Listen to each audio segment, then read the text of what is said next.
নমস্কাৰ বন্ধুসকল, স্বাগতম জনাইছোঁ আপোনালোকক মোৰ ইউটিউব চেনেললৈ। চ' এটা প্ৰশ্ন বৰ বেছিকৈ পাই আছোঁ, সেইটো হৈছে যে এখন আপোনালোকৰ ন'টিচ লেটাৰ ওলাইছিলে DLR ফালৰ পৰা, অৰ্থাৎ ডাইৰেক্টৰ অফ লেণ্ড ৰেকৰ্ডৰ ফালৰ পৰা। আপোনালোকে জানে যে বহুখিনি মানুহে মণ্ডলৰ কাৰণে ট্ৰেইনিং কৰিছিলে আৰু আগন্তুক দিনতো বহুতে কৰিব বিচাৰি থাকে। মণ্ডল হ'বলৈ আপোনালোকৰ আগতে HSLC পাছ হ'লেই হয়, অৰ্থাৎ মেট্ৰিক পাছ হ'লেই হয়। তাৰপিছত আপোনালোকৰ এটা মানে পৰীক্ষা হয় ডিষ্ট্ৰিক্টত। তাৰপিছত আপোনালোকে চিলেক্ট হ'লে ট্ৰেইনিং কৰিবলৈ পায় 6 মাহৰ যিটো ৰেকৰ্ডাৰ চাৰ্টিফিকেট ক্লাছ কোৰ্চ বুলি কয়, RCCC 6 মহীয়া, 3 মহীয়া কনভেনশ্যনেল, 3 মহীয়া আপোনালোকৰ মডাৰ্ণ। চ' সেইখিনি কৰাৰ পিছত আপোনালোকৰ ডিষ্ট্ৰিক্টত যেতিয়া পষ্ট হ'লে আপোনালোকে আবেদন কৰি আপোনালোকে মণ্ডল হ'ব পাৰে। চ' এই মণ্ডলৰ পষ্টটো ৰিডেজিগনেট কৰিলে, নামটো সলালে লেণ্ড ৰেকৰ্ড এছিষ্টেণ্ট হিচাপে, LRA হিচাপে কৰিলে। আৰু LRA হিচাপে কৰা বুলিয়েই নহয়, LRA হিচাপে কৰাৰ পাছত তেওঁলোকৰ যিখিনি তেওঁলোকৰ ছাৰ্ভিচ ৰুল আছিলে, তেওঁলোকৰ যিখিনি ৰিক্ৰুটমেণ্ট কণ্ডিশ্যন আছিলে, সেইখিনি চেঞ্জ কৰিলে। গ্ৰেজুৱেট হিচাপে কৰা হ'ল। তাৰপিছত তেওঁলোকৰ কোৱালিফিকেশ্যন আপোনালোকৰ মানে মেথছ, ষ্টেটিষ্টিক্স তেনেকুৱা কিবা থাকিব লাগে। গ্ৰেজুৱেট হওক বা আপোনালোকৰ হাই ছেকেণ্ডেৰী লেভেলত হওক, তেনেকুৱা কিবা এটা আপোনালোকৰ ছাবজেক্ট থাকিব লাগিব, মিনিমাম 50% মাৰ্ক। তাৰপিছত চিলেবাছ এখন বহুত ডাঙৰ চিলেবাছ দিলে, পৰীক্ষা কেইবাটাও ফেজত আপোনালোকৰ পৰীক্ষা হয়, তেনেকুৱা ধৰণৰ বহুত বস্তু। চ' যোৱা 31 মাৰ্চৰ পিছত সেই কমপ্লিটলি বন্ধ হ'ল এইখিনি বস্তু। তেওঁলোকৰ নতুন ৰিক্ৰুটমেণ্ট নাই, য'ৰ পুৰণা এডভাৰটাইজ কিছুমানত তেওঁলোকৰ কেইটামান ৰিক্ৰুটমেণ্ট তেওঁলোকৰ হৈছে, কিন্তু নতুন তাৰ বাদে বেলেগ একো হোৱা নাই। আৰু এতিয়া বস্তু হৈছে যে এখন নতুন লেটাৰ ওলাইছে, য'ত কোৱা হৈছে যে সকলো জিলাৰ সকলো DCয়ে যিকোনো গ্ৰেড 3 এমপ্লয়ীক তেওঁলোকে নমিনেট কৰিব পাৰিব এজ LRA, অৰ্থাৎ লেণ্ড ৰেকৰ্ড এছিষ্টেণ্ট, মানে মণ্ডল। তেওঁলোকে নমিনেট কৰি পেলাই তেওঁলোকক ডেপিউট কৰিব পাৰিব মণ্ডলৰ ট্ৰেইনিং ল'বৰ কাৰণে, আৰু তাৰ পাছত মণ্ডলৰ কাম কৰাব পাৰিব। তেনেকুৱা ধৰণৰ এটা কথা ওলাইছে, যাৰ কাৰণে যিখিনি এক্সিষ্টিং ট্ৰেইনিং কৰি থৈছিলে তেওঁলোকেও ভয় খাই আছে। চ' এইখিনি কথা আমি পাছত ডিছকাছ কৰিম। প্ৰথমতে লেটাৰখন চাই লওক, গোটেই লেটাৰখন ভালদৰে চাই লওক, তাৰপিছত আমি বাকীখিনি কথা পাতিম। চ' এইখন হৈছে যিখন লেটাৰ ওলাইছে DLR ফালৰ পৰা, অৰ্থাৎ director of land records and survey, Rajbhavan, Rupnagar, Guwahati. ECF নাম্বাৰটো হৈছে 453199, কমিউনিকেশ্যনৰ কাৰণে মই ক'লোঁ। ফাইল নাম্বাৰ হৈছে DLR-1111/31/2024-ACC-Directorate of Land Records and Survey। চ' ইয়াতে এই লেটাৰখন দিয়া হৈছে সকলো ডিষ্ট্ৰিক্ট কমিশ্যনাৰ, অৰ্থাৎ সকলো যিটো আয়ুক্ত আমাৰ প্ৰত্যেক জিলাৰ, আগতে ডেপুটি কমিশ্যনাৰ বুলি কৈছিলে, উপায়ুক্ত কৈছিলে। চ' তেওঁলোকলৈ দিছে। খালী কিছুসংখ্যক জিলালৈ দিয়া নাই। কোনখিনি জিলালৈ দিয়া নাই? যিখিনি জিলা আণ্ডাৰ শ্বেডিউল 6ত পৰে, মানে অট'নমাছ যিখিনি এৰিয়া আছে সেইখিনি জেগালৈ দিয়া নাই। বাকী সকলো অসমৰ জিলাত এই বস্তুটো প্ৰযোজ্য হ'ব। ছাবজেক্টত লিখা আছে, আপোনালোকে চাওক, list of eligible grade 3 employees posted under jurisdiction of district commissioners for deputation as land record assistant.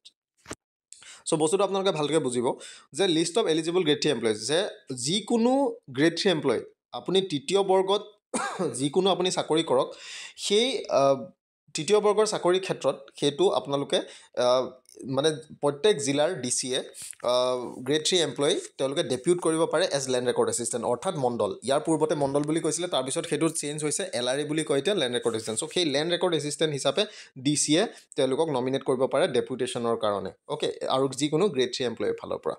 চ' বাকী গ্ৰেড 3 এমপ্লয়ী কি হয় সেইটো আমি পাছত ডিছকাছ কৰিম বাৰু, কিন্তু বৰ্তমান মই গ্ৰেড 3 এমপ্লয়ী হিচাপে কৈ থৈ দিছোঁ।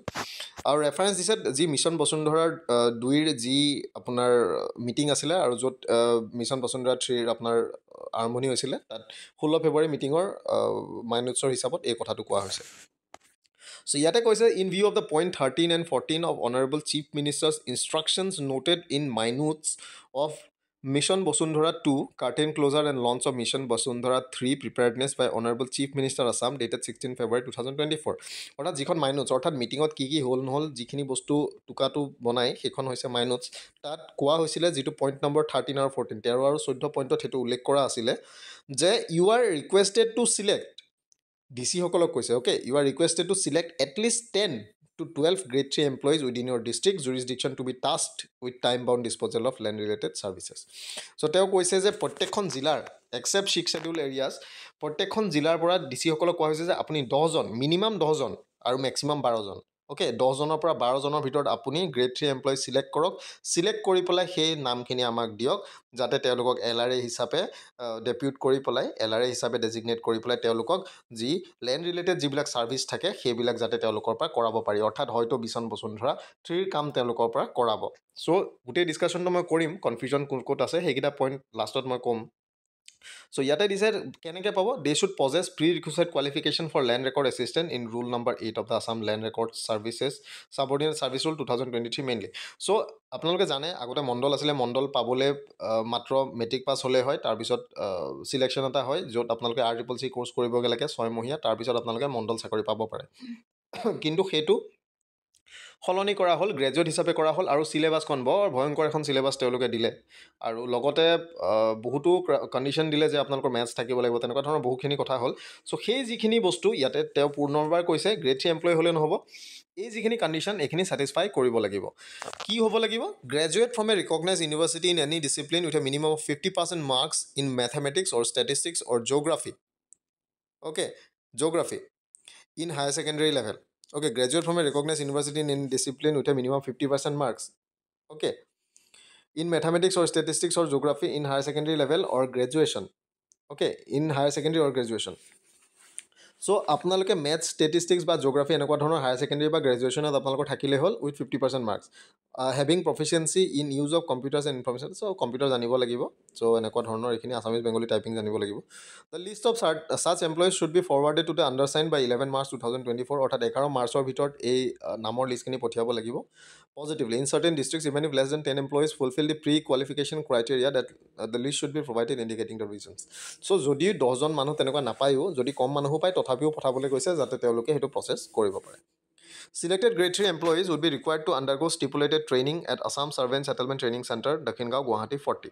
So, যিখিনি মানুহ সিলেক্ট কৰিব সেই মানুহখিনিক এটা ষ্টিপুলেটেড ট্ৰেইনিং দিব ASSTC অৰ্থাৎ যি মণ্ডল ট্ৰেইনিং ইনষ্টিটিউট আছে মণ্ডল ট্ৰেইনিং বুলি নহয় আৰু ৰেভিনিউ ট্ৰেইনিং ইনষ্টিটিউট হয় Assam survey and settlement training centre Rajnagar দক্ষিণগাঁৱত আছে তাতে ষ্টিপুলেটেড ট্ৰেইনিং দিব অৰ্থাৎ আপোনালোকৰ নৰ্মেল মণ্ডলৰ ট্ৰেইনিং আপোনালোকৰ 6 মহীয়া হয় চ' মষ্ট প্ৰবেবলি এই যিটো ষ্টিপুলেটেড টাইম বাউণ্ড ট্ৰেইনিং বুলি কৈছে এইটো মষ্ট প্ৰবেবলি হয়তো চাগে 15 দিনৰো হ'ব পাৰে 10 দিনৰো হ'ব পাৰে 1 মাহৰো হ'ব পাৰে 2 মাহৰো হ'ব পাৰে সেইটো তেওঁলোকে পাছৰ পৰ্যায়ত জনাব কিন্তু 6 মহীয়া ট্ৰেইনিং নহয় চ' সেইটো এটা কথা ষ্টিপুলেটেড টাইম বাউণ্ড এটা ট্ৰেইনিং তেওঁলোকক দিব যাতে তেওঁলোকে এই যিখিনি ৰাজহৰ যিখিনি কাম কাজ থাকে বা কেনেধৰণে চিঠা চাব লাগে কেনেধৰণে আপোনালোকৰ জমাবন্দী চাব লাগে কেনেধৰণে ট্ৰেচ মেপ কৰিব লাগে বা কি ৰেকৰ্ডছখিনি চেক কৰিব লাগে অ'কে চ' সেই গোটেই আইডিয়াখিনি তেওঁলোকক যাতে দিয়ে বা ধৰিত্ৰী পৰ্টেলটো কেনেকুৱা বসুন্ধৰা পৰ্টেলটো কেনেকুৱা অ'কে চ' তেনেকুৱা ধৰণৰ গোটেই IRLMS কেনেকুৱা সেই গোটেইখিনি বস্তু তেওঁলোকক শিকাবলৈ তেওঁলোকৰ এটা ট্ৰেইনিং এটা হ'ব Assam survey and settlement training চেণ্টাৰত ইয়াৰ পিছত আপোনালোকৰ চাওক এইখন শান্তনু গোটমাৰে তেওঁ director land records and survey ত' তেওঁৰ ফালৰ পৰা এখন ওলোৱা হৈছে চ' এতিয়া মূল কথা হৈছে যে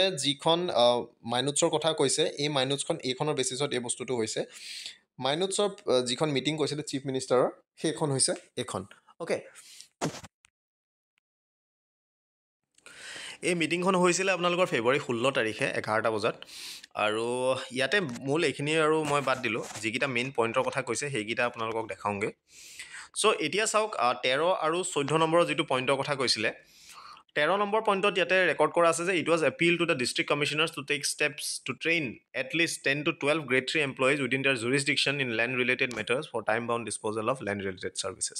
So ডিষ্ট্ৰিক্ট কমিশ্যনাৰ অৰ্থাৎ DC সকলক কোৱা হৈছে যে এটলিষ্ট 10জন বা 12জন গ্ৰেড 3 এমপ্লয়ীক আপোনালোকে ট্ৰেইন কৰক লেণ্ড ৰিলেটেড মেটাৰত অ'কে যাতে তেওঁলোকে টাইম বাউণ্ড যিবিলাক ডিছপ'জেল থাকে লেণ্ড ৰিলেটেড ছাৰ্ভিচৰ সেইবিলাক তেওঁলোকে কাম কৰিব পাৰে চ' হয়তো এইটো বসুন্ধৰা 3 কাৰণেও হেৰি কৰিব পাৰে বা অন্যান্য আপোনালোকৰ যিবিলাক কাম কাজবিলাক থাকে আজি বহুত দিন ধৰি লওক NOC পেণ্ডিং হৈ থাকে বা নামজাৰি পেণ্ডিং হৈ থাকে এনেকুৱা বহুখিনি কথা আছে যে বছৰ বছৰ ধৰি দৌৰাই থাকে মাহ ধৰি ঘূৰাই থাকে তেনেকুৱা ধৰণৰ যিবিলাক সমস্যা সেইবিলাক যাতে দূৰ হয় 14 নম্বৰত কোৱা হৈছে যে DLRNS will collect the list of 10 to 12 identified grade 3 employees possessing requisite qualification as per extant rules from each district to train them as LRAs in ASSTC অৰ্থাৎ মণ্ডল হিচাপে তেওঁলোকক ট্ৰেইন কৰিব এজ লেণ্ড ৰেকৰ্ড এছিষ্টেণ্ট যিটো survey settlement training centre with modern outlook to increase the available pool of LRAs in each district so' mostly modern ছাৰ্ভেৰ ক্ষেত্ৰত তেওঁলোকৰ training হ'ব চাগে আৰু এভেইলেবল পুল অফ LRAs অৰ্থাৎ ডিষ্ট্ৰিক্টখনত যাতে মণ্ডল মানে আপোনালোকৰ যিটো এভেইলেবল পুল হয় অৰ্থাৎ ৰিজাৰ্ভত যাতে থাকে যে ক'ৰবাত দৰকাৰ হ'লে যাতে তেওঁলোকক এটাচ কৰিব পৰা যায় বা তেওঁলোকক দিব পৰা যায় চ' এনেকুৱা ধৰণৰ বস্তুটো ক'লে চ' এতিয়া আমি কথাটো বাৰু ডিছকাছ কৰিম চ' এইখন চাইন কৰা হৈছিলে খুদ CM ছাৰৰ ফালৰ পৰা ত' এয়া আপোনালোকে লেটাৰখন চালে এতিয়া ইয়াতে কেইবাটাও কথা আহিব কেইবাটাও পইণ্ট আহিব যিকেইটা কথা মই এটা এটাকৈ ডিছকাছ কৰিম আপোনালোকে শুনি লওক প্ৰথম কথা হৈছে ইয়াতে এটা কণ্ট্ৰাডিক্টৰী কথা আছে যে প্ৰথমতে তেওঁলোকে ক'লে যে মণ্ডল ট্ৰেইনিং তেওঁলোকে কৰিব ফৰ ডেপুটিং এজ LRAs, অৰ্থাৎ ডেপুটেশ্যন হিচাপে তেওঁলোকে LRA দিম বুলি ক'লে। অৰ্থাৎ আপুনি যদি ট্ৰেইনিং কৰে আপোনালোকক LRA হিচাপে তেওঁলোকে ট্ৰেইনিং কৰাব। কিন্তু আপুনি যদি এটা বেলেগ ডিপাৰ্টমেণ্টত আপুনি এটা বেলেগ আপুনি ডেজিগনেশ্যনত কাম কৰি আছে, তেওঁলোকে ক'লে যে আপোনালোকক মানে কৰিব এজ LRA, অৰ্থাৎ লেণ্ড ৰেকৰ্ড এজেণ্ট। যদি আপোনাৰ ডেজিগনেশ্যনটোৱে সলনি হয় দেন আপুনি পেৰেণ্ট কেডাৰত সেইটো থাকিব নে নাথাকে, সেই বস্তুটো এতিয়ালৈকে ক্লেৰিফাই হোৱা নাই। দ্বিতীয় কথাটো হৈছে যেতিয়া সেইটো বস্তু গম পাইছোঁ যে তেওঁলোকে পে' প্ৰটেকশ্যন দি পেলাই আপোনালোকক ডেপিউট কৰিব। চ' যদি পে' প্ৰটেকশ্যন দিয়ে ডেফিনেটলি দেন সেইটো কেডাৰ সলনি হৈ পেলাই আপোনালোক তাত যাব। চ' তেনেকুৱা এটা কথা। তৃতীয় কথা হৈছে যে কোনোবা যদি গ্ৰেড 3 বুলি ক'লে আজি বহুখিনি গ্ৰেড 3 থাকে। কোনোবা 5,000ৰ পৰা গ্ৰেড পে'ৰ পৰা লৈ পেলাই 8,700 গ্ৰেড পে'লৈকে তেওঁলোক থাকিব পাৰে। চ' কোনোবা আপোনালোকৰ জুনিয়ৰো সেই একেটা পে'তে থাকিব পাৰে, কোনোবা ছিনিয়ৰো হৈ যাব পাৰে সেই একেটা পে'ত। চ' যদি তেনেকুৱা হয় সকলো মানুহে পাৰিবনে নাই বা সকলো মানুহ এলিজিবল হ'বনে নাই, যিহেতু অকল গ্ৰেড 3 এমপ্লয়ী বুলি কৈছে। চ' সেইটো এটা কথা, সেই বস্তুটো ক্লেৰিফাই নহয়। কিন্তু যিহেতু গ্ৰেড 3 বুলি কৈছে আই থিংক সকলো মানুহ এলিজিবল হ'ব। ইয়াৰ পিছত আপোনালোকৰ আহিলে যিহেতু ডিষ্ট্ৰিক্টত DC সকলক কৈছে এলিজিবল গ্ৰেড 3 এমপ্লয়ী উলিয়াবলৈ, অকল DC অফিচৰে নে বেলেগৰ, সকলোবিলাক বিভাগৰ যিমান বিভাগ আছে সকলো বিভাগৰ পৰা তেওঁলোকে গ্ৰেড 3 এমপ্লয়ী তেওঁলোকে ল'ব পাৰে, খালি গ্ৰেড 3 হ'লে হ'ল। চ' সিমানটোৱে কথা।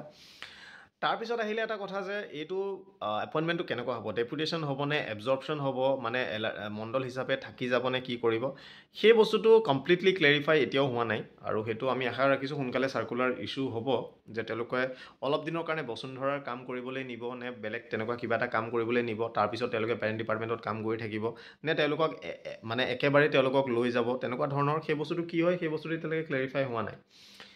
এতিয়া আহোঁ যে যিখিনি ল'ৰা ছোৱালীয়ে সুধি আছে যে তেওঁলোকে আগতে ট্ৰেইনিং কৰিছে তেওঁলোকে পাবনে নাপায় কিবা হয়, তো তেনেকুৱা ধৰণৰ কথা তেওঁলোকে সুধি আছে।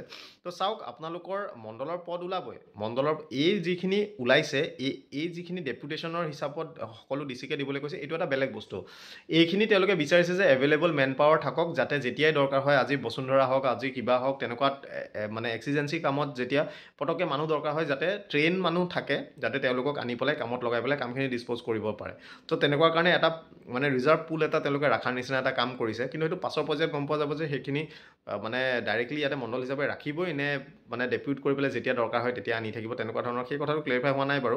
কিন্তু আপোনালোকে যিখিনি ট্ৰেইনিং কৰি থৈছে সেইটো আপোনালোকৰ লৈ পেলাই প্ৰব্লেম নাই, কাৰণ আপোনালোকৰ যেতিয়া ফ্ৰেছ এপইণ্টমেণ্ট ওলাব, যেতিয়া এডভাৰটাইজ হ'ব, সেইখিনি আপোনালোকে 6 মহীয়া কোৰ্চ কৰাসকলেহে আবেদন কৰিব পাৰিব। অ'কে, সেইটো মনত ৰাখিব, কাৰণ 6 মহীয়া ট্ৰেইনিংটো মেণ্ডেটৰী মণ্ডল হেৰি হ'বৰ কাৰণে। কিন্তু এই যিখিনি মানুহ এইখিনি ডেপিউট কৰিবৰ কাৰণে এটা টাইম বাউণ্ড এটা ট্ৰেইনিং এটা দিব। চ' মই এইটো ক'লোৱে 15 দিন হ'ব পাৰে, 10 দিন হ'ব পাৰে, 3 মাহ হ'ব পাৰে, 2 মাহ, এমাহ, যিকোনো এটা হ'ব পাৰে, সেইটো যেনেকৈ প্ৰেছক্ৰাইব কৰে। চ' তেনেকুৱা ধৰণৰ কথা। কিন্তু এটা কথা ভাল, আপুনি যদি ৰাজহ বিভাগৰ লগত কাম কৰিব বিচাৰিছে বা এনেকুৱা ধৰণৰ যদি কাম কাজ আপুনি মানে কৰি ভাল পায় বা মণ্ডলৰ ট্ৰেইনিংটো যদি ল'বলৈ আপোনালোকৰ বহুত ইচ্ছা আছে, দেন আপুনি যদি গ্ৰেড 3 হিচাপে কাম কৰি আছে, দেন ডেফিনেটলি এটা ভাল সুযোগ বুলি মই ক'ম। আপোনালোকে এই বস্তুটো কৰি পেলাই চাব পাৰে। কিন্তু ডেফিনেটলি সেইটোৱে মেইন প্ৰব্লেমটো হৈছে যে এইটো এবজৰ্পশ্যন কৰিব নে ডেপুটেশ্যন হ'ব নে কেনেকুৱা ধৰণে বস্তুটো হ'ব, যে আপুনি ট্ৰেইনিংটো লোৱাৰ পিছত আপোনালোকে কি হিচাপে থাকিব, নে আপুনি নিজৰ এক্সিষ্টিং যিটো অফিচত আপুনি কৰি আছে গ্ৰেড 3 হিচাপে আপুনি তাৰপৰা গুচি যাবগৈ লাগিব নেকি, সেই বস্তুটো ক্লেৰিফাই বৰ্তমানলৈকে হোৱা নাই। চ' সেইটো দেখা যাওক কি হয়। কিন্তু এজ এ হোল এটা ভাল অপশ্যন বুলি মই ক'ম। চ' সিমানে। থেংক ইউ ভিডিঅ'টো চোৱাৰ কাৰণে। নতুন ভিডিঅ'তে আকৌ লগ পাম। আজিলৈ ইমানেই।